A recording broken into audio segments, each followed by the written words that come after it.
खाने की मजा थाली से, खाने की मजा थाली से, बगीचे की मजा माली से, झगड़े की मजा गाली से, ससुराल की मजा साली से, और हरी कीर्तन की हरी कथा की मजा ताली से, हरी कथा की मजा ताली से. म्हणून टाळी तर वाजलीच पाहिजे बरं का. आणि अशा या सुंदर असणाऱ्या राधाकृष्ण नगरीमध्ये सुंदर अखंड राम सप्ताहामध्ये सुंदर अशी असणारी ही रामकथा तीनही तापांना संपवायचं असेल त्यासाठी त्या कथेचं श्रवण करावं लागेल. ब्रह्मांड नायक परमपित्याचे नामस्मरण करावे लागेल. तुम्ही म्हणाल नामस्मरण आम्ही करू, पण नेमका कोणत्या देवाचं नामस्मरण करायचं, कुणाचं नामस्मरण करायचं सांगा ना आम्हाला. हरी अनंत हरी कथा अनंत, अनेक त्याच्या कथा आहेत. कोणत्या देवाचं आम्ही नाव घ्यावं, हरीचे अनेक नाव आहेत. आम्ही नेमकं कोणतं नाव घ्यायचं ते आम्हाला सांगा बरं. सांगितलं संत महात्मांनी रामकृष्ण नामे हे दोन्ही साधिले, हृदय मंदिरी स्मराकारे. तर गीत आहे बरं का, ऐका ना.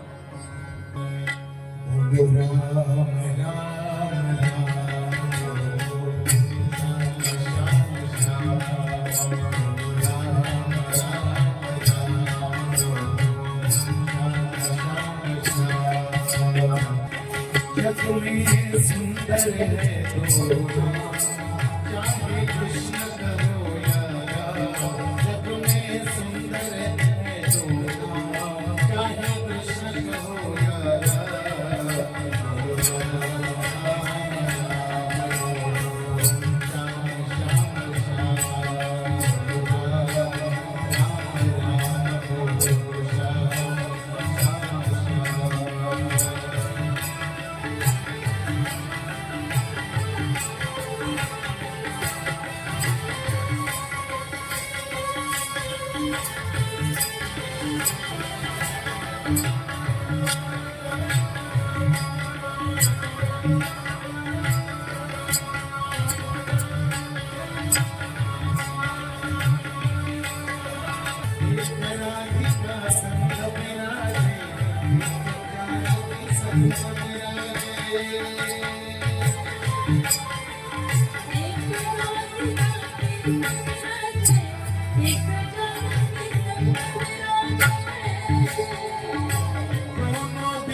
एक कंस पापी को मारे, एक रावण दुष्ट सहारे. एक कंस पापी को मारे, एक दुष्ट रावण सहारे. दोनों दिल के दुख हरते हैं.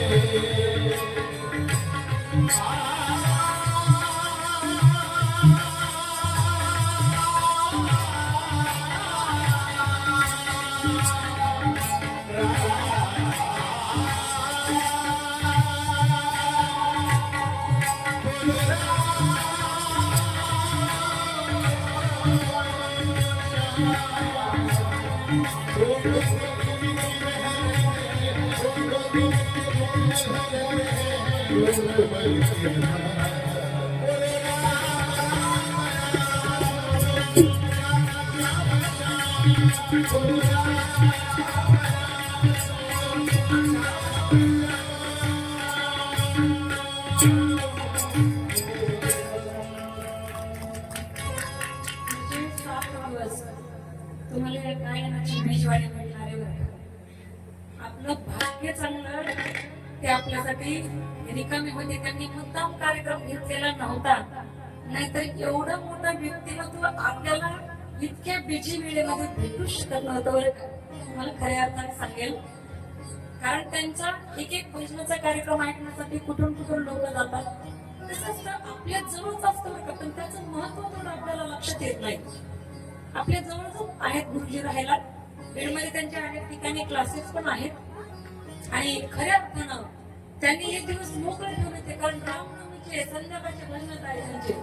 म्हणून ते म्हटले मला कथा नको, खूप त्रास होतोय. पण मी म्हटलं नाही गुरुजी, तुम्हाला एवढी कथा आपली घ्यावीच लागते, करावीच लागते.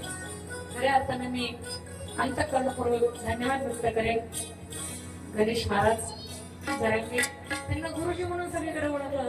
त्याचबरोबर संदीप महाराज आपले खूप सुंदर व्यक्तिमत्व आहे बरं का. माझ्या जी कपीच्या कीर्तनाला संदीप महाराजांनीच मला साथ दिली. बोला प्रभू रामचंद्र बजरंग बली. तुम्ही म्हणाल ठीक आहे, काय सांगितलं मी? जग में सुंदर है दो नाम. महाराजांनी प्रमाण केलं खूप गोड पूजेने. जग में सुंदर है दो नाम. कोणकोणते? चाहे कृष्ण कहो या राम. काही म्हणा तुम्ही, कृष्ण म्हणा राम म्हणा, एकच आहे. सगळे अवतार एक आहेत. देव आणि देवी अजिबात वेगळे नाही. ठीक आहे, तुम्ही विचार करा, ठीक आहे ताई आम्ही घेऊ नाव. सांगताय ना तुम्ही, नाव घ्या नाव घ्या नाव घ्या. काय नवऱ्याचं नाव घ्यायला सांगितलं की कसं पटकन घे वाटते, कारण तो आपल्याला सगळ्या गोष्टी पुरवतो. पण त्याच्या माध्यमातून जो पुरवणार आहे ना, तो मात्र फार मोठा आहे. ऐका ना, नवऱ्यानं नथ केली, नथ नाकात घातली, तिला दाखवू का तिला दाखवू, तिला दाखवू का तिला दाखवू, तिला दाखवू तिला दाखवू तिला दाखवू. सगळे शेजाऱ्याकडे जाऊ जाऊ अशी नाक हलू हलू, ती नथनी हलू हलू हलू हलू दाखवती बरं का. नथ जिला केली ती बायको. मी म्हणते नथ करणारच एवढं गावभर नाव घ्यायचं चाललंय, पण अरे ज्याने नाक दिलं त्याचं नाव आपल्याला कधी घ्यायचंय? नाकच नसतं तर नथ घातली कुठं असते हो? ऐका ना, म्हणून त्याचं नाव घ्यायचं आणि त्याला तेच आवडतंय. आवडे देवासी किंवा एका प्रकार नामाचा उच्चार रात्रंदिवस, त्याच्या नावाचा उच्चार त्याला आवडतो म्हणून नाव घ्यायचंय. तुम्ही मला काही घेतलं बा नाव, आता तुमचं ऐकलं आणि आम्ही नाव घेतो. कोणत्या देवाचं घ्यायचं ते आम्हाला कळलं, रामाचं घ्या किंवा कृष्णाचं घ्या, बजरंगबलीचं घ्या, आम्हाला तेही कळलं. पण नाव घेतल्यानंतर होईल काय ते तर कळलं ना. कारण कोणत्याही गोष्टीमध्ये फायदा असल्याशिवाय आपण काहीच करत नाही. अगोदर फायदा पाहिजे आपल्याला. फायदा असला तर आम्ही करायला तयार आहोत. नाव घेतलं काय होतंय? प्रमाण त्यासाठी संत महात्मे सांगतात, घेता नाव विठोबाचे पर्वत जळते पापाचे, ऐसा नामाचा महिमा वेद शिकला झाली सी. बरं असं कधी ऐकलं का म्हणे तो फार देव देव करत होता हो, एवढं देवाचं नाव घेत होता, उठलं की देवाचं नाव घेत होता, उठलं की देवाचं नाव, झोपताना देवाचं नाव, आणि तो लयच वायाला गेला हो. ऐकलं असं कधी? हा, पिणारा 100 एकर जमीन असेल तो 1 एकर पण ठेवणार नाही याची गॅरंटी. पण नाव घेतलेला कोणी वाया गेला नाही. नाम घेता वाया गेला ऐसा कोणी ऐकला. ऐकले का असं कोणी की ज्यानं भगवंताचं खूप नाव घेतलं म्हटले आणि तो बिलकुलच बिघडला ना म्हणले? असं ऐकलं कधी? नाही ऐकायला भेटत. म्हणून मौनी हरिपाठात सुद्धा सांगतात, नाम संकीर्तन साधन पैसोपे जळतील पापे मागच्या जन्मीची. बरोबर काय? पापे जन्मांतरीची का? मला वाटलं मागच्या जन्मीची काही. अहो जन्मांतरीची पाप जळून भस्म होतात कधी? एकदा नाव घेतल्यानंतर. आणि म्हणून घेताना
एका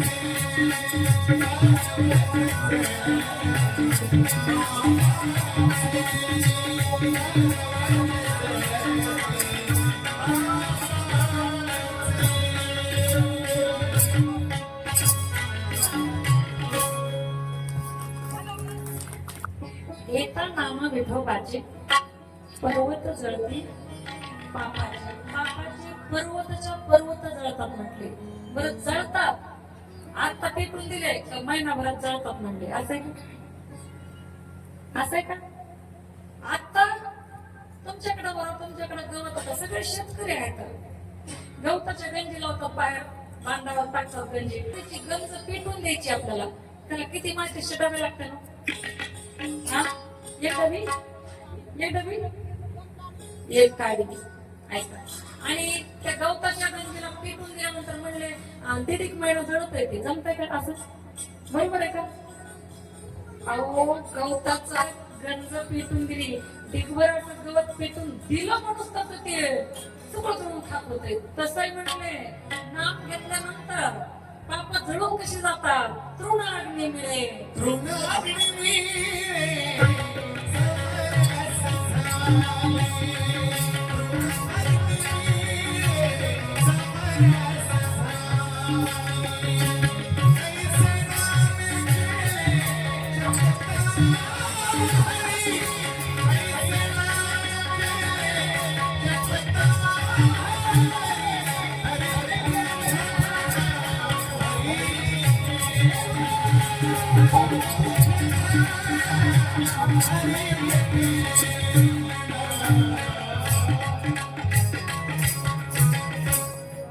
क्या बात है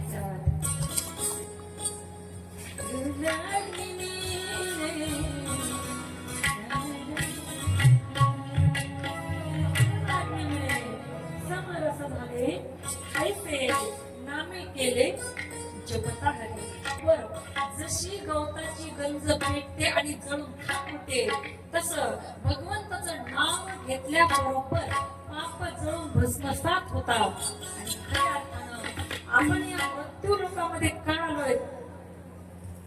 आपल्या कर्माची फळं भोगण्यासाठी आपल्या प्रारब्धाचा हिशोब चुकता करण्यासाठी आपण आलोय बरं का. आपल्या सोबत जे जे घडतं माणसं म्हणतात असं नसतं झालं तसं झालं असतं नाही नाही ते तसंच होणार होतं म्हणून असं झालं असं आहे कळतंय. प्रारब्ध आहे ना प्रारब्धाचा भोग आहे तो भोगूनच संपवावा लागेल. जीवाला त्याची इच्छा असो नसो जन्माला यावंच लागतं. संत महात्मे स्वतःच्या मर्जीने येतात आणि स्वतःच्या मर्जीने जातात आणि देवाला मात्र आणावं लागतं. जसं न्यायालय त्या ठिकाणी कोर्टामध्ये आरोपीला त्याची इच्छा नसेल तरी पण त्याला तिथं हजर व्हावंच लागतंय जावंच लागतंय. वकिलाचं कसं आहे माझ्या मनावर तुझी तारीख आज आणायची तिथं काय म्हणतात ते तारीख कशावर असते खटला चालू तारीख आपल्याला तारखेचं खटल्याचं माहितीच नाही बघा काही नाहीतर काय.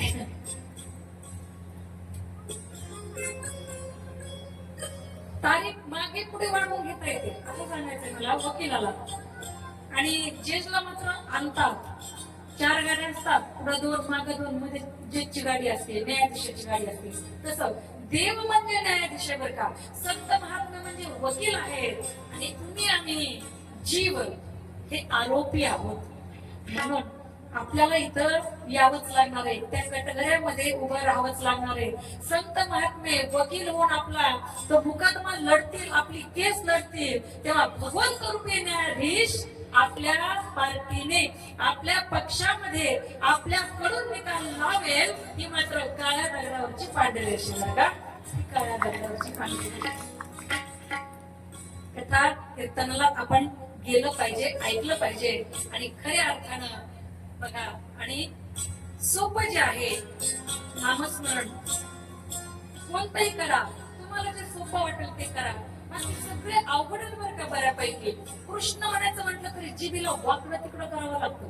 कृष्ण जोर द्यावा लागतो ट्रेस द्यावा लागतो शब्दावर. बघा, महादेव एवढं मोठं लांबलचक आहे ते, पण भोले बाबा लांबलचक आहे, पण राम म्हणायला काहीही त्रास होत नाही. राम पुन्हा तुम्ही करून पाहिला का? राम राम राम म्हटलं की जीवात्म्याचे दोष जे आहेत ते बाहेर निघून जातात, आणि मग म्हटलं की तोंड मिटल्यात असं पुन्हा वापस एंट्री नाही. म्हणून राम नाव सर्वात सोपं आणि सर्वात गुणकारक आहे. राम म्हणता रामाची होईजे, पती बैसवणी पती घेजे. राम म्हटलं की राम पदाला आपल्याला जाता येतं. म्हणून राम हा शब्द अत्यंत सोपा आहे आणि तो आपण पुन्हा पुन्हा उच्चारला पाहिजे. म्हणून एकदा सुंदर भजन करूया प्रभू रामचंद्राचं. श्रीराम राम जय जय राम, श्रीराम जय राम जय जय राम, श्रीराम राम जय जय राम,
राम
जय राम जय जय राम.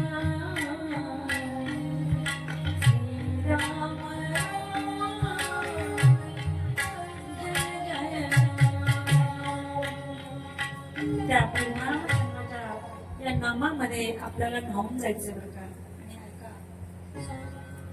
कथा करणं म्हणजे डायरेक्ट कथेमध्ये घुसणं नव्हे. आणि माझा पेशा शिक्षकी आहे, थोडी प्रस्तावना, त्याच्यानंतर विषयामध्ये जायला छान वाटतं जरा. या ठिकाणी आदरणीय बेलपे सर बसलेले आहेत. शिक्षकांचं कर्तव्यच असतं, ते शिक्षकांचा धर्म आहे तो. सर्वांना समजेल अशा प्रकारे चालायचं. वर्गामध्ये कुणी 99% वाले असते तर 36% वाले असते तर 35% पुढे एखादा द्यावं. सगळ्यांना समजेल, रुचेल, पटेल, पचेल अशा भाषेमध्ये शिक्षकांनी, कीर्तनकारांनी, कथाकारांनी, व्याख्यात्यांनी बोलायला हवं. त्या पद्धतीप्रमाणे ज्या ग्रंथावर आपल्याला विवेचन करायचं आहे, भाष्य करायचं आहे, त्या ग्रंथाचं नाव आहे तुलसी रामकथा अर्थात रामायण. या कथेला आपल्याला सुरुवात करायची आहे. बघा, रामचरितमानस या शब्दाची जर आपण फोड केली ना, राम म्हणजे प्रभू रामचंद्र, देव, परमात्मा, भगवान. राम आणि त्यांचं चरित्र रामचरित्र. चरित्र म्हणजे चरित्र, मानस मनामध्ये निर्माण झालेले कुणाच्या तर म्हणजे शिवजीच्या, भगवान महादेवांच्या मनामध्ये ही सर्वात पहिल्यांदा कथा आलेली आहे. आणि त्यानंतर या कथेमध्ये आपल्याला अनेक गोष्टींचं निरूपण पाहायचं आहे, समजून घ्यायचे, ऐकायचे. भगवान परमात्म्याचे गुण, भगवान परमात्म्याचा जन्म, बालपण, विवाह, वनवास आणि त्यानंतर पुन्हा अयोध्येमध्ये राज्यावर बसलेले राम आपल्याला इतकं पाहायचंय. या 7 दिवसामध्ये सुंदर प्रकारे या सगळ्या गोष्टींचं चिंतन करणार आहोत. आणि मी विश्वास केली तुम्हाला 7 दिवस झाल्यानंतर, कथा संपल्यानंतर सुद्धा तुमच्या कानामध्ये आमच्या गुरुजींची या ठिकाणी सिंथ आहे ना, या सिंथचा आवाज घुमल्याशिवाय राहणार नाही बरं का. मी विश्वास देईल तुम्हाला की या ठिकाणी आमच्या संदीप महाराजांचा तबला तुमच्या कानामध्ये घुमल्याशिवाय राहणार नाही. या ठिकाणी प्रतिभाताई गायकवाड तुमच्या गल्लीतच राहणार आहे. पण प्रतिभाताई गायकवाड यांनी बोललेले प्रभू रामचंद्राचे भजन असतील, चिंतन असेल, मात्र हे तुमच्या कानाला राहून राहून ऐकू येणार आहे. त्याच्यानंतरचे किमान एक 15 दिवस, महिनाभर तरी आपण कथेतून बाहेर निघत नाही बरं का. असं भगवंताचं चिंतन आणि त्या भगवंताची खरंच कथा आहे. कथा ऐकण्यासाठी आपण आलेला आहात. मी सांगितलं राम म्हणता रामाची होईजे, पती बैसोनी पदवी लिहिजे, ऐसे सुखवचने आहे. असं हे सुख आहे ना, हे या वचनामध्ये आहे की हे वचन खरंच होणार. राम रसाची चवी आण रस जिती केली. रामचरितमानस मध्ये एक शब्द आहे, त्यावर थोडस फोकस करू बघा. कोणता शब्द? तो आहे मानस. मानस हे एका सरोवराचं नाव आहे. मानस सरोवर ऐकलेलं आहे? मानस हे एका सरोवराचं नाव आहे. सरोवराची उपमा जर आपण या ग्रंथाला दिली, रामचरित मानस या ग्रंथाला जर दिली, आणि खऱ्या अर्थानं बघा सरोवरावर आपण पोहायला जातो, सरोवरामध्ये जेव्हा आपण स्नानाला जातो किंवा कुठले गंगेला, असं की रामचरित मानस रूपी गंगा आपल्या राधाकृष्ण नगरीमध्ये आलेली बरं का. ज्याला हात धुवून घेता येईल त्याने हात धुवून घेतला पाहिजे बरं का. आणि तुम्ही सरोवरावर जा, गंगेवर जा. ऐका ना, गंगेवर स्नानासाठी गेल्यानंतर तुम्हाला किती त्रास आहे सांगते. तुम्हाला गंगेला स्नानाला जायचंय, घरातून आवरावं लागेल, पटापटा स्वयंपाक करावा लागेल, आणि बाईच्या जातीला कुठे जायचं असू द्या तिला 4 भाकरी करून जावाच लागतो. बरोबर आहे का? दक्षिण पाठवू बाकी नाही. तिला आम्ही म्हणते एक बाई यमराजाची थाप पडली दरवाजावर, यमराजाची दरवाजा उघडला. कोण आपण? ते म्हणे यमराज. म्हणजे कसं काय आला? म्हणजे तुम्हाला नाही आलं? ती म्हणजे थांब बाबा, 4-5 चपात्या करून भाजी करून ठेवू दे, मग नंतर घेऊन जा.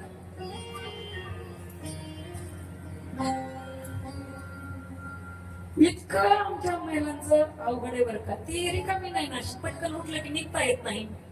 महिलांचं अवघडच आहे बघा. काय सांगायचंय मला की राधाकृष्ण नगरीच्या द्वारामध्ये ही कथा आलेली आहे. या कथेमध्ये ज्यांना डुबकी मारायची त्यांनी मारायची.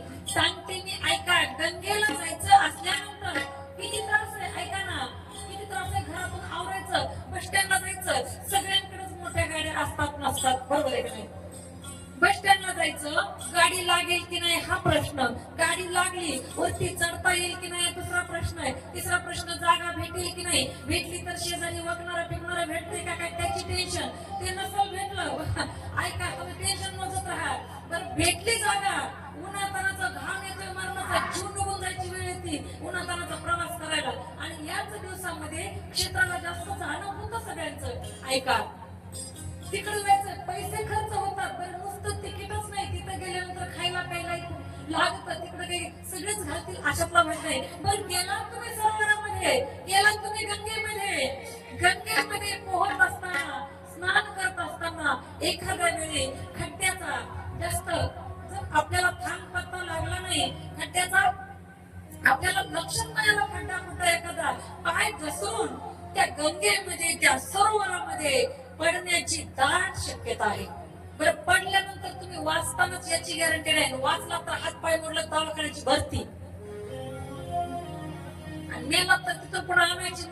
भरती म्हणजे मी पण त्याच्यातच आहे बरं का. तुम्ही म्हणता बरे आम्हीच गेलो, मी पण त्याच्यातच आहे. ऐका ना, किती त्रास आहे गंगेला स्नान करायला जायचा, पण ही रामकथा रूपी गंगा आपल्या दारात आलेली आहे. आणि मग त्या गंगेमध्ये आपल्याला हात धुवून घेता आला पाहिजे. आणि खरं सांगू का तुम्हाला, देवाला सापडायला आपण खूप जातो, फिरतो कुठे कुठे. सांगू तुम्हाला, भगवान खोजने से नहीं मिलते, भगवान खोजने से नहीं मिलते, उनमें खो जाने से मिलते हैं, उनमें खो जाने से मिलते हैं. देव सापडून नाही सापडत, किती शोधलं तरी नाही सापडत. आणि कुठं शोधायचं हो, कुठं शोधिशी मानवा राऊळी मंदिरी, नांदतो देव हा आपल्या अंतरी. आपल्या अंतकरणात आहे होतो, फक्त ओळखता आला पाहिजे. माऊली सुद्धा सुंदर वर्णन करतात, पैसा हृदयामध्ये मी राहू असता सर्व सुखाचा आराम, ही भ्रांताशी कामू विषयावरी. भ्रांत पडते माणसाला, माझं माझं माझं घर, माझं दार, माझं शेत, माझी वाडी, माझे बैलजोडी, माझे पोरं, माझे नातरुंड. काय काय आज्या म्हणतात, आज्या काय काय आजोबा म्हणतात, अमाशिवाय रक्तच नाही ना, तू जाऊन बघ. काय नाही, काही लोकांना भलती सवय, मी नसतो तर, मी नसतो तर, मी नसतो तर. मी म्हणत असते आधी तू मर, बघू पुढं काय होईल. काही होत नाही. गेल्याच्या मागे कोणतंच काम राहत नाही. कुणीही जाऊ द्या, कुणी, मी आता जरी गेले, मी सुद्धा काय राहणार नाही. पटकन दुसरा कथा करीत बसेल, कथा करेल तुमची, काय राहत नाही हो. पण माणसाला किती आज्ञा नाही, मी नसतो तर आहो, काही होतच नाही आमच्या घरी, काय घर काढू देत नाही, कार्य करत राहत नाही पाहिजे. काय तू जाऊन बघ रे बाबा, काही राहत नाही ना. आहे तोपर्यंत हे सगळा बाजार आहे, मायेचा बाजार आहे, प्राण्या मायेचा बाजार. बघा एकदा जाऊन, तुम्ही म्हणतात गेलो असतो तो ताई, पण वापस यायची सोय नाही गंग्या त्या, म्हणून जाता येणार, बाकी काही नाही. बोला प्रभू राम.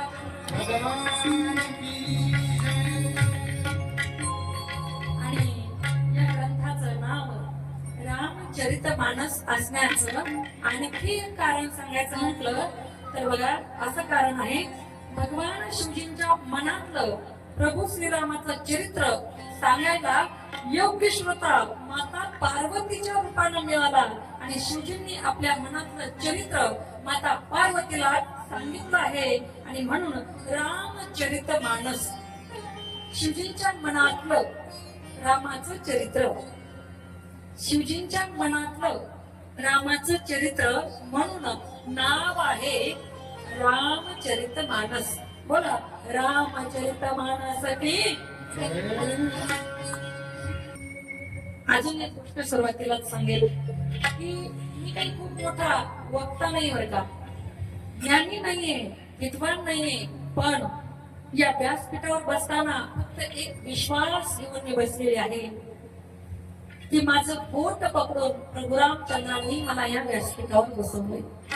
बाकी माझ्याकडे काहीच नाहीये, जे आहे ते प्रभू रामचंद्रांनी मला इथं बसवले. त्यामागे कारण म्हणजे माझे माता पिता, माझ्या आजी, माझ्या पूर्वरे, विभक्तपर्यंत आदरणीय वैकुंठवासी प्रयागबाई महाराज माने माझ्या गुरु, आणि तुमच्यासारखे साधू संत मायबाप यांच्या कृपा आशीर्वादानेच मी या गादीवर बसलेली आहे. बरं का, बाकी मी ज्ञानी नाहीये, मी खूप मोठा वक्ता नाहीये. जे आहे जसं आहे तसं तुमच्या समोर व्यक्त होण्यासाठी मी या ठिकाणी बसते. माझ्या गुरुवर्यांचं मनोमन दर्शन घेऊन, माझ्या माता पित्याला मनोमन प्रणाम करून, आपल्या सर्व श्रोता वर्गाला प्रणाम करून आपण कथेमध्ये प्रवेश करणार आहोत. सियावर रामचंद्र की. या रामकथेच्या माध्यमातून साक्षात प्रभू रामचंद्र आपल्या घरी आलेले आहेत, म्हणून आपण आपल्या घराला सजवायचे बरं का. आणि तो भगवान परमात्मा घरात राहायला आवडत नाही बरं का त्याला.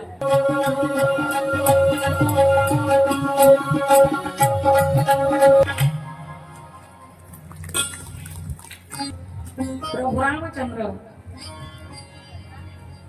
आपल्या या राधाकृष्ण नगरीमध्ये, आपल्या घराघरामध्ये आज आलेले आहेत. पण ऐका ना, देवाला घरात राहायला आवडत नाही हो, किती मोठं घर असू द्या, त्याला अंतःकरणात राहायला आवडतं. म्हणून घर तर आपलं सजवायचंच, अंतःकरण सुद्धा तेवढ्याच प्रेमाने सजवायचे बरं का. घर कसं सजवायचं म्हटले बघा ना, कसं सजवायचे घर. सजा दो घर को गुलशन सजा दो घर को गुलशन सा मेरे सरकार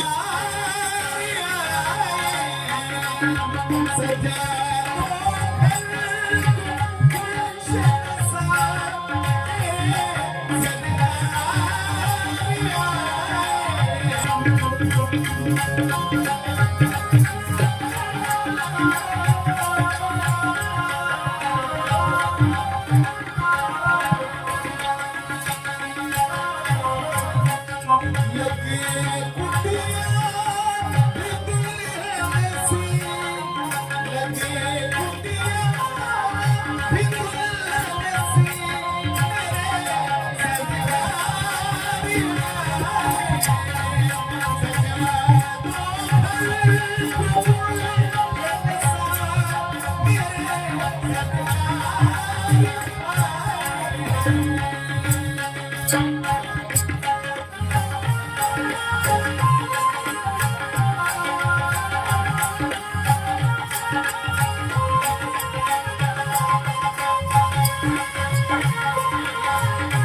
आले बरं का सरकार, रामलला सरकार आपल्याकडे आले, आपल्या घरात आपल्या अंतःकरणात आले, पण त्यांना आता वापस जाऊ द्यायचं नाही जाऊ द्यायचं. तुम आकर फिर नहीं जाना मेरी ससुरी दुनिया से, कहूँ हरदम यही सबसे, कहूँ हरदम यही सबसे, मेरे सरकार आए हैं, मेरे सरकार आए हैं, सरकार आ गए हैं मेरे गरीब खाने में, आया है दिल को सुकून मन के करीब आने में, मुकद्दस से प्यासी अखियों को मिला आज मुसाफिर, भटका था जिसको पाने में, पाने की खातिर भटका था इस जमाने में. आपल्या घरात, आपल्या मनात, आपल्या अंतःकरणामध्ये आलेले आहेत आणि आता त्यांना बाहेर जाऊ द्यायचं नाही. पूज्यपाद गोस्वामी तुलसीदासची वंदन करतात.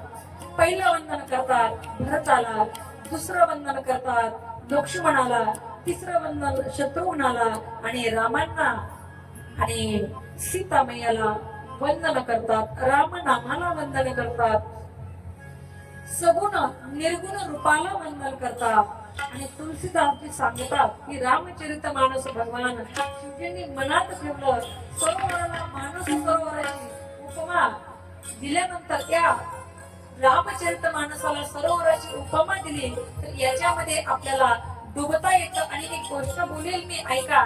त्या सरोवरामध्ये तुम्ही डुबलात, ऐका बरं का, लिसन टू केअरफुली, लक्ष देऊन ऐका. त्या सरोवरामध्ये जर तुम्ही डुबला, त्या मानस सरोवरामध्ये जर तुम्ही डुबला तर तुम्ही मेलात. आणि रामचरित मानसामध्ये जर तुम्ही डुबला तर तुम्ही तरलात, तर तुम्ही तरलात. या रामचरित मानसामध्ये डुबल्यानंतर तरता येते. आणि म्हणून तरण्यासाठी तरण्यांनी राधाकृष्ण नगरी मधील सर्वांनी ऐका.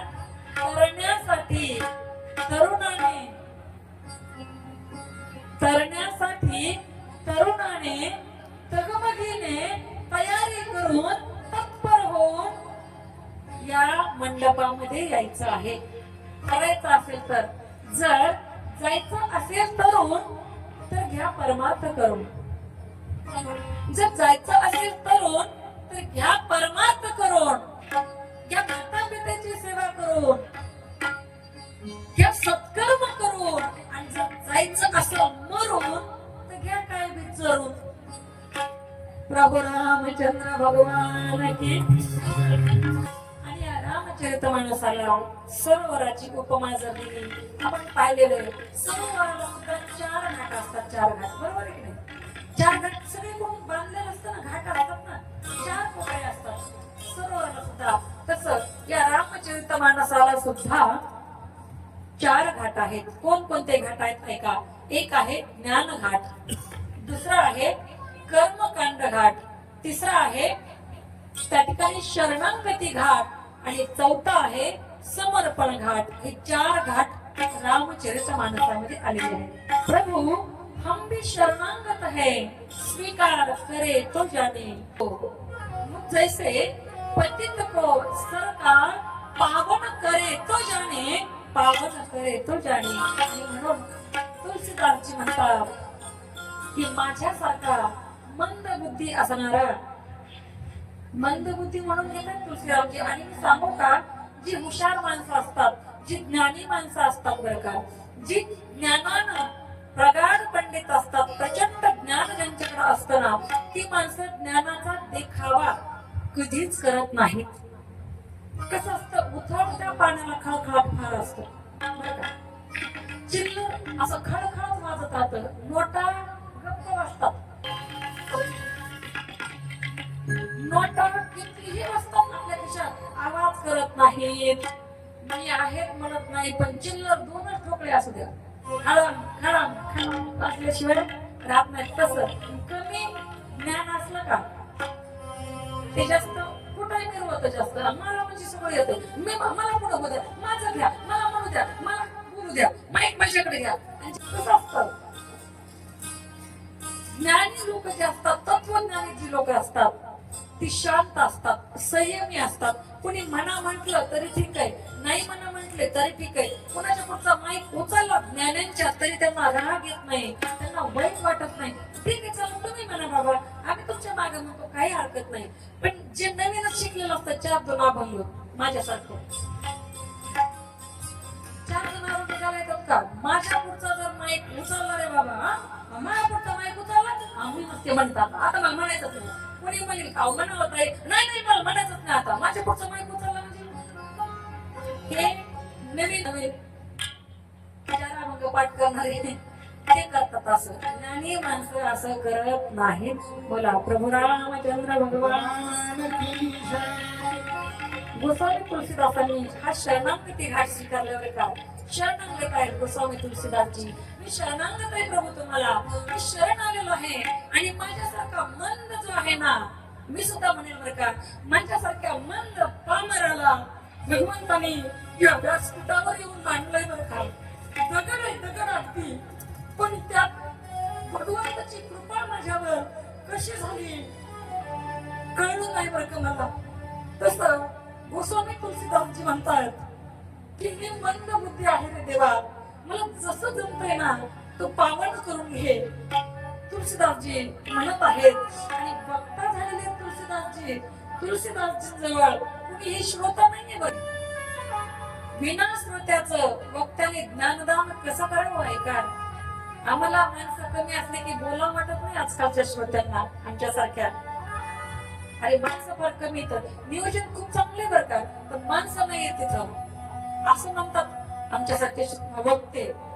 पण तुलसीदासजी जगातलं महाकाव्य लिहिणारे तुलसीदासजी ते स्वतःला मंद पामर मंद बुद्धी असं म्हणून घेतात. आणि ते तुलसीदासजी विना श्रोत्याचं कथा करत आहेत आणि सांगितलं स्वतःच्या मनाला, हे बाबा मना ऐक, माझं ऐकून घ्यायला कुणीच नाहीये, पण तू मात्र मला सोडून इतरत्र कुठे भटकायचं नाही. हे माझ्या मना तू ऐक, माझ्या जवळच थांबायचंय, माझ्या जवळच राहायचंय. आणि मनाजी नावाचं काय सांगता येत नाही बरं का. मनाजी पंत आहे ना, भलतं बेकार काम आहे या मनाजी पंताचं. आता इथं मंडपामध्ये असतंय, आता तिकडे घरी जातंय. तुम्ही इथं बसलात पण तुमचं मनाजी पंत जो आहे ना, हॉटेलमध्ये जाऊन गुलाबजामुन खायला मिळायला बसलंय. इतकं मन बेकार आहे. मन चंचल चपळ, जाता येता नलके वेळ.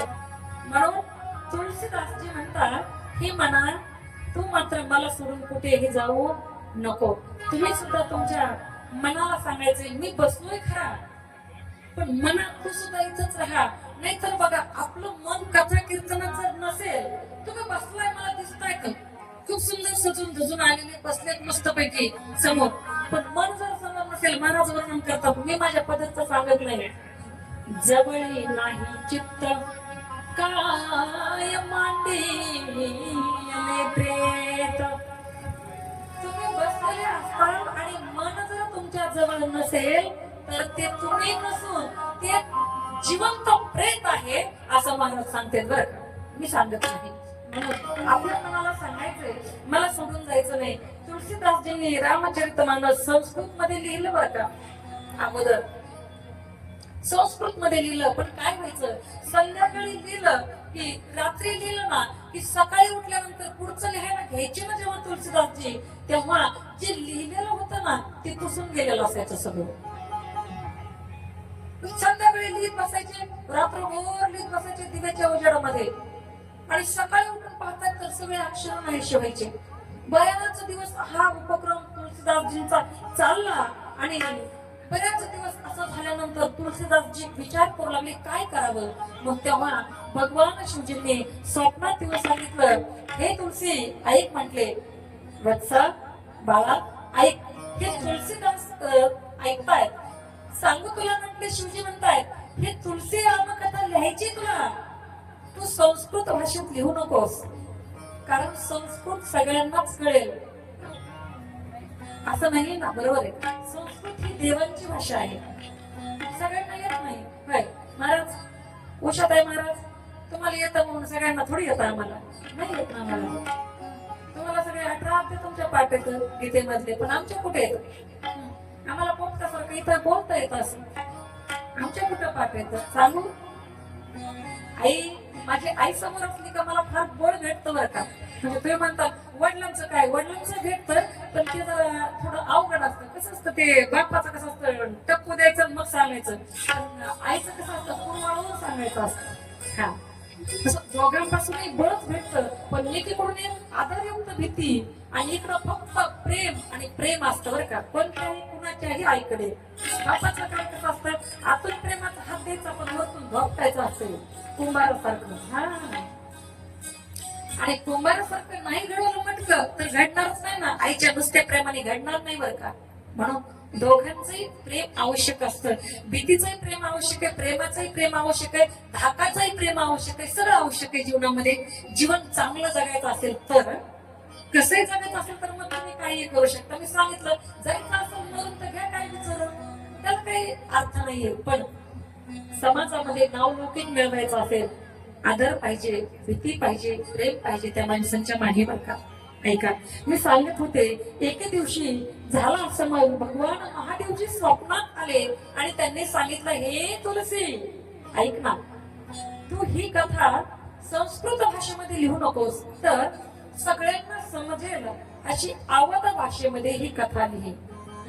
तुलसीदासजींना सांगितलं भगवान शिवजींनी, आणि मग त्यांनी लिहिलं. सर्वजण नावे ठेवू लागले. तेव्हा तुलसीदासजींनी सांगितलं की हा ग्रंथ माझा नाही, साक्षात भगवान महादेवाचा हा ग्रंथ आहे. कारण हा ग्रंथ सर्वात पहिल्यांदा शिवजीने अंतःकरणामध्ये शिवजींच्या उत्पन्न झाला, निर्माण झाला, आणि मग भगवंताच्या कृपेनं तुलसीदासजींनी ही कथा लिहिली, अवध भाषेमध्ये लिहिली. रामकथेचा महिमा सांगतात पूज्यपाद गोस्वामी तुलसीदासजी. म्हणतात, कुणावरही प्रेम जर व्हायचं असेल बर का, तर त्या माणसाला आपल्याला भेटावं लागेल, बोलावं लागेल, सहवासात राहावं लागेल. बघा, आजकाल मुलं मुली एकमेकांना पाहायला येतात. म्हणजे अजूनपर्यंत मुलंच मुलीकडे पाहायला जातात. अजूनपर्यंत पुढच्या 5 वर्षामध्ये मुलगी पाहायला जाणार आहे मुलाच्या घरी, बरं का संदीप महाराज. आणि एक मैत्रीण घेऊन जाणार. ती मैत्रीण अशी बसणार खुर्चीवर, पायावर पाय टाकून, अशी समोर मुलगा बसलेला असणार असं हात जोडून. ती म्हणणार, प्रश्न विचारणार, हा चल नाव सांग. ते घाबरत घाबरत नाव सांगणार बरं का वाईट, घाबरत घाबरत नाव सांगणार. शिक्षण तो सांगणार. ती विचारणार, घरातले काम येतात का? तो म्हणतो थोडेफार जमतात. लेकरं झाल्यानंतर लेकरांचं सगळं करता आलं पाहिजे, प्रयत्न नक्की करेल. मुलगा कुठचा बोलतोय? गवाळी ताई. हा, तितक्या तिला नाहीच म्हटलं. ती म्हणणार नाही घरी जाऊन फोन करून तुम्हाला निरोप कळतो, तिथंच सांगणार रिजेक्टेड, चलो दुसरे घर. हे होणार आहे. कारण मुलींच्या आताच इतकी डिमांड आहे मुलीला. मुलीच्या आईला तर एवढी डिमांड आलं, एवढं डिमांड आलंय, सांगायची सोय नाही. फार अवघड झाले आता. चला, तो विषय नाही माझा. मी सांगत होते, कुणावरही प्रेम व्हायचं असेल, तसं मुलं मुली पाहून गेल्यानंतर मग एकमेकाचे नंबर एक्सचेंज करतात. मग थोडे 15 दिवस बोलून पाहू म्हणतात. बोलल्याशिवाय तर लग्न जुळतच नाही. आता सगळ्यांना अनुभव आहे, ज्यांनी लग्न केले. मला तात्काळ आलेला आहे, माझा ताजा अनुभव आहे, म्हणून सांगेल मी तुम्हाला. ऐका, तसं भगवंतावर सुद्धा प्रेम होण्यासाठी आपल्याला त्या भगवंताला जाणून घ्यावं लागेल, समजून घ्यावं लागेल. तेव्हा त्याच्यावर आपल्याला प्रेम करता येतात, प्रेम होत असतं. तुलसीदासजी म्हणतात, वर्णन करतात, जानो बिनु न होय परितीती, जानो बिनु न होय परितीती, जानो बिनु न होय परितीती.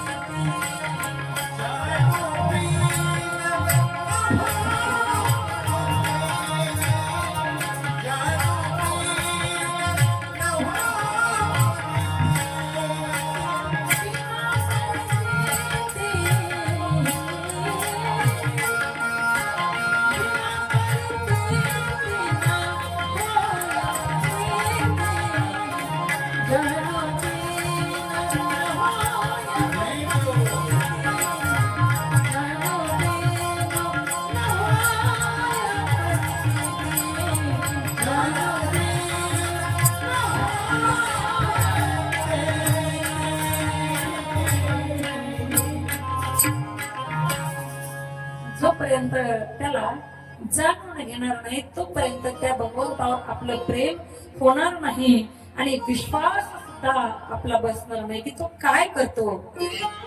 जेव्हा आपण त्याच्यावर विश्वास ठेवू, तेव्हा आपल्याला वाटेल की हा खरंच देव योग्य आहे, तो अनंत कृपाळू आहे, दयाळू आहे. तेव्हा आपण त्याच्या जवळ जाऊ, त्याच्या प्रेमात पडू, त्याची भक्ती करू आणि त्याचं नामस्मरण करू.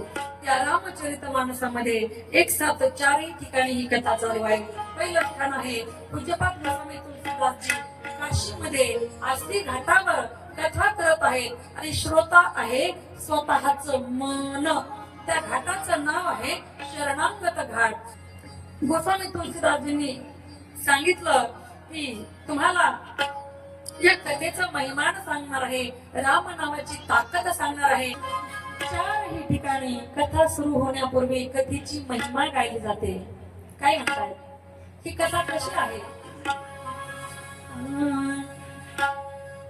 कथा श्रवण कर मिट जाते हैं, कथा श्रवण कर मिट जाते हैं,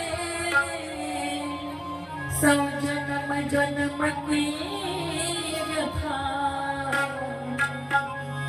जय जय राम कथा, जय श्री राम कथा.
क्या बात है, फार गुड, फार गुड. श्रवण कर मिट जाती है, कथा श्रवण कर मिट जाती है, सौ जन्म जन्म की व्यथा. जय जय राम कथा, जय श्री राम कथा. ही कथा ऐकल्यानंतर जन्म जन्मांतरीची व्यथा मिटते. ती ही प्रभू राम कथा आहे. ही राम कथा ऐकल्यानंतर व्यथा मिटण्याचं काम होते, म्हणून ही राम कथा ऐकायची. आणि ऐकाना आसी घाटावर काशीमध्ये पूज्यपाद गोस्वामी तुलसीदासजी कथा करत आहेत. आसी घाटावर पूज्यपाद गोस्वामी तुलसीदासजी कथा करत आहेत. आणि एक व्यक्ती कथेला येऊन बसली. बरं का, बसले एकच व्यक्ती. त्या व्यक्तीकडे पाहून आज तुलसीदासजींना आनंद गगनात मावेना. अरे आपल्या कथेला एक जण माणूस आला ऐकायला म्हटले. बरं का, गवळी काका एक माणूस आला म्हटले. तुलसीदासजी म्हणतात आज एक माणूस आलाय माझ्या कथेला ऐकायला. चला म्हणे याला कथा सांगावी. 6 वाजले 6:30 वाजले तरी बंदच करणार ना, कारण एक माणूस होता आज कथा ऐकायला तुलसीदासजींची. कथा ऐकली, कथा संपली. बरं का, आणि कथा संपल्यानंतर तो माणूस निघाला. आता संध्याकाळचे 7 वाजले. तुलसीदासजी म्हटले गाव म्हटले उद्या पण येताल का? या ना म्हटले, मला पण बरं वाटेल. बरं वाटतं हो भक्तांना, बरोबर माणसं समोर असले की पुढं. तो म्हटलं ठीक आहे मी येईल. आणि त्या कथेच्या थोडस बाजूला जातोय ना जातोय, आणि तोच एवढा मुसळधार पाऊस आला. बरं का, मुसळधार पाऊस आला. आणि तो माणूस म्हणू लागला आता काय करा म्हटले, मला तर घरी जावं लागतंय. म्हटले काय हरकत आहे म्हटले, अहो तुम्ही असं करा ना, आजच्या दिवस तिथं मुक्कामी थांबा माझ्याकडं, सकाळी उठून जा. आणि काय केलं, नाही ना ऐका ना म्हटले महाराज, तुमची कथा खूप गोड होती, खूप छान होती, कथेमध्ये मध्ये एवढं मन लागलं म्हटले, खूप गोड खूप चांगली कथा झाली. पण जर म्हटले मी घरी गेलो तर मला तुमच्या कथेची आठवण येईल. ऐका बरं का, लक्ष देऊन. जर मी घरी गेलो तर मला तुमच्या कथेची आठवण येईल, महाराजाची आठवण येईल. महाराज कसे होते, कसं सांगत होते, कथा किती सुंदर सांगितली, किती गोड सांगितली. मला घरी गेल्यानंतर कथेची आठवण येईल. आणि जर मी इथं राहिलो तर मला घरची आठवण येईल. काय चांगले म्हटले, काय चांगलं शिवून टाका, कुठे गेलं चांगले, घरी गेलेलं बरं की राहिलेलं बरं, घरी गेलेलं बरं. तुलसीदासजींना पण वाटलं घरी गेलेलं ह्यांनी बरे म्हटले, घरी गेलेलं यांना कधीची आठवण येत असेल तर घरी गेलेलं बरं आहे ना. तुलसीदासजी म्हटले ठीक आहे जा तुम्ही, पण म्हटले महाराज बघा म्हटलं इतका वेळ झाला मुसळधार पाऊस पडतोय आणि त्या आसी नदीला इतका महापूर आला म्हटले, आता इतक्या एवढ्या पावसात महापूर आलाय, गडगड गडगड गडगड वाजताय आकाश मंडळामध्ये,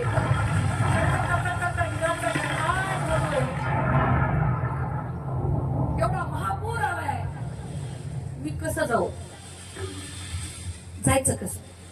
तुलसीदासजी म्हटले त्याचं काही टेन्शन घेऊ नका. तुलसीदासजीने एवढा एवढा एक कागद आणला, पेन आणला, कागदावर नाव लिहिलं, एक नाव कागदावर लिहिलं आणि तो कागद त्या व्यक्तीच्या हातात दिला आणि जा म्हटले आता पाण्यावरून जा म्हटले, जा पाण्यावर. ती व्यक्ती निघाली, पाण्यामध्ये अशी शिरली आणि पाण्यावर काय पाहता माझ्याकडे, पाण्यावर ती व्यक्ती चालत चालत जाऊ लागली. पाण्यावरून ना, पाण्यामधून नाही, पाण्यावरून चालत चालत अर्ध्यात आल्यानंतर त्या व्यक्तीला वाटलं की एवढा मोठा मुसळधार पाऊस पडलाय, नदी दुथडी भरून वाहते आणि मी या पाण्यावरून चालतोय कसा. असं काय म्हणले या कागदामध्ये, काय लिहिलेलं असेल बरं तुलसीदासजींनी, काय लिहिलं असेल ऐका ना. तुलसीदासजींनी कागद हातात दिला होता, तो कागद हातात ठेवलेला आहे, हातात ठेवलेला आहे तो कागद आणि त्या पाण्यावरून चालत चालत चालत ती व्यक्ती चालली. मध्यंतरी पोहोचलेली आहे ती व्यक्ती, तो माणूस त्या आसी नदीच्या मध्यंतपर्यंत आलेला आहे आणि त्यानं विचार केला काय या कागदात बघायचंय म्हटले. उघडला कागद त्यानं आणि त्या कागदावर पाहिलं तर कागदावर लिहिलेलं होतं राम, बाकी काहीच नव्हतं. माणूस म्हणला मला वाटलं लय शहाणे काय की तुलसीदास महाराज, मला वाटलं काही मंत्र तंत्र काही लिहिलं असं, काही एखादा श्लोक लिहिला असं. काय म्हणले राम लिहिले दिले माझ्या हातात, हे तर म्हणले मी पण लिहून माझ्या हातात ठेवून असतो तरी मी असं पाण्यावरून गेलो असतो नाही का. बघा बरं का माणसाच्या मनात शंका कशी निर्माण होते ऐका ना. हे तर मला हे करता येत होतं, कागद आणायचा, पेन आणायचा, राम लिहायचं, हातात ठेवायचं कागद आणि जायचं पाण्यावरून, मी पण असं तरंगून गेलो असतो. एवढा विचार त्याच्या जसा मनात आला तसा बुडू लागला माणूस, बुडू लागला, थरथर थरथर होऊ लागलं, पाण्यात गेला, नरड्यापर्यंत पाणी लागलं, गटांगड्या खाऊ लागला, नाका तोंडात पाणी चाललंय, श्वास गुदमरतोय. आणि मग लक्षात आलं माफ करा देवा, माफ करा, मी फक्त राम म्हटलोय, पण हे राम नाव कुणी लिहिलंय तर म्हटले तुलसीदासजींनी लिहिलंय. मग तो माणूस म्हणतोय हे तुलसी के राम मोहे बचाय लो, मला वाचवा, हे तुलसीच्या रामा मला वाचवा. जेव्हा तुलसी के राम म्हटलं, जेव्हा तुलसीच्या रामा म्हटलं त्या माणसानं, तेव्हा ती व्यक्ती पाण्यावर पुन्हा पहिल्यासारखं उभी राहिली. आणि काय आश्चर्य भगवंताच्या लीलेचं, भगवंताने त्याला तिथं उचललं आणि पार त्या पाण्याच्या पहिल्या तीराला नेऊन ठेवलं. तसं आपण सुद्धा त्या भगवान परमात्म्याच्या नावावर विश्वास ठेवला ना, तो भगवान परमात्मा या भव नदीतून आपल्याला असा अलगद उचलेल आणि भव नदीच्या पहिल्या तरी कधी नेऊन ठेवेल सांगता येत नाही. म्हणून विश्वासानं त्या भगवंताला शरण जायचंय. फक्त जायचंय म्हणून जायचं नाही, दाखवायचंय म्हणून जायचं नाही. आपल्याला लोकांनी म्हणावं अरे हे येतात बरं का कथेला, दररोज येतात, मी बघितलं त्यांना, एवढ्यासाठी कथेला यायचं नाही. भगवंताची कथा अंतःकरणामध्ये साठवून घ्यायची, भगवंताचं रूप डोळ्यामध्ये साठवून घ्यायचंय आणि त्याचं घरी गेल्यानंतर सुद्धा नामस्मरण करायचंय, विसरायचं नाहीये. कारण विसरले तया थोर झाली हानी, पचतील खाणी 84च्या. जो विसरला ना त्याला फार मोठी हानी झाली. 84 लक्ष एवढीचा फिरत फिरत फिरत फिरत फिरत आपण या नरदेहाला आहोत बरं का.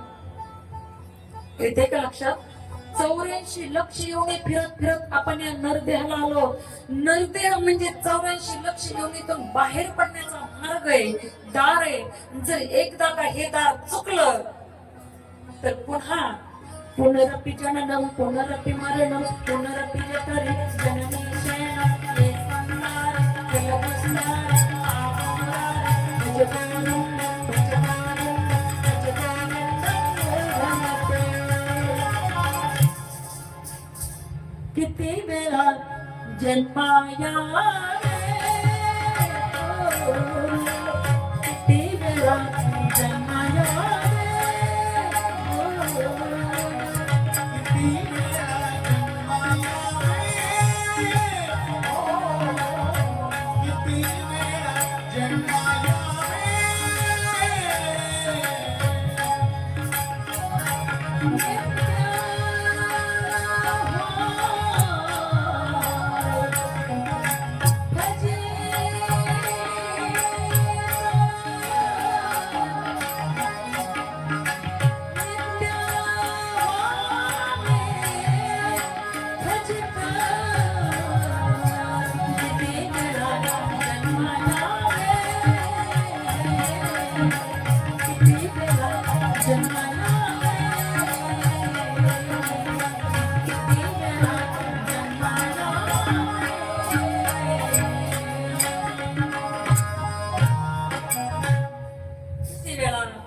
जन्मायावे किती फजित व्हायचे.